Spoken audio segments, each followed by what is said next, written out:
2025 भर्तियों का वर्ष आज ही सुनिश्चित करें अपना सिलेक्शन और डाउनलोड करें तैयारी कर लो ऐप।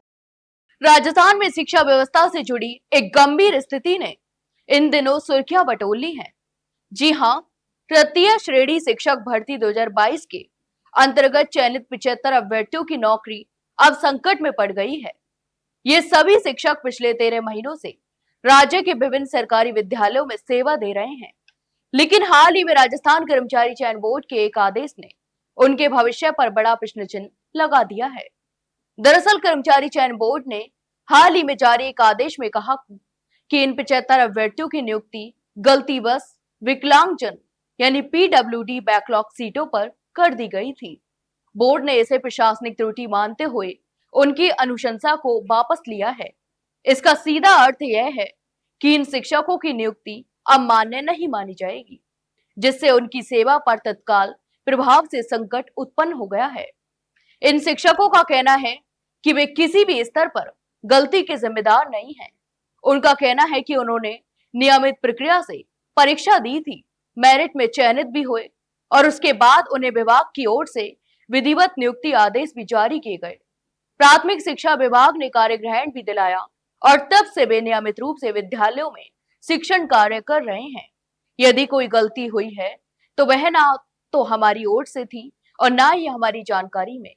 यह पूरी तरह से बोर्ड या विभागीय स्तर की त्रुटि है। उन्होंने कहा कि इसका खामियाजा हमें नौकरी से निकालकर क्यों भुगताना पड़ रहा है।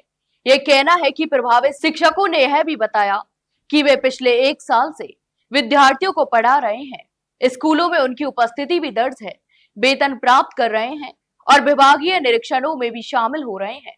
ऐसे में उनकी सेवा को अचानक अस्वीकार करना न केवल अन्यायपूर्ण है बल्कि संवैधानिक दृष्टि से भी अनुचित है। इसके अलावा अभ्यर्थियों ने सरकार और चयन बोर्ड से अपील की है कि इस मामले में मानवता और न्याय के आधार पर निर्णय लिया जाए। उन्होंने कहा कि यदि कोई तकनीकी या प्रशासनिक गलती हुई है तो उसका समाधान विभागीय स्तर पर निकाला जाना चाहिए, न कि शिक्षकों की नौकरी छीनकर। सूत्रों के अनुसार प्रभावित शिक्षकों ने शिक्षा निदेशालय और मुख्यमंत्री कार्यालय तक अपनी शिकायत भी पहुंचाई है। वहीं शिक्षा विभाग इस पूरे प्रकरण पर कानूनी सलाह ले रहा है ताकि किसी भी अभ्यर्थी के साथ अन्याय न हो। इस घटना ने एक बार फिर राजस्थान कर्मचारी चयन बोर्ड की कार्यप्रणाली पर सवाल खड़े कर दिए हैं। बीते कुछ वर्षों में कई बार भर्ती प्रक्रियाओं में तकनीकी व प्रशासनिक त्रुटियों के कारण चयनित उम्मीदवारों को परेशानियों का सामना करना पड़ रहा है। अब देखना यह होगा कि सरकार इन 75 शिक्षकों के हित में क्या निर्णय लेती है। क्या इनकी सेवा सुरक्षित रहेगी या फिर यह मामला अदालत की दहलीज तक पहुंचेगा। फिलहाल प्रभावित शिक्षक यही उम्मीद कर रहे हैं कि राज्य सरकार उन्हें अनचाहे संकट से राहत दिलाएगी और बोर्ड की गलती का बोझ निर्दोष अभ्यर्थियों पर नहीं डालेगी। तो आप इस पूरे मामले पर क्या सोचते हैं, हमें कमेंट बॉक्स में कमेंट करके जरूर बताएं। वहीं वीडियो को लाइक और शेयर जरूर करें और हाँ, चैनल को सब्सक्राइब करना ना भूलें। फिलहाल के लिए इतना ही, जल्द मिलते एक नई जानकारी के साथ। तब तक के लिए नमस्कार।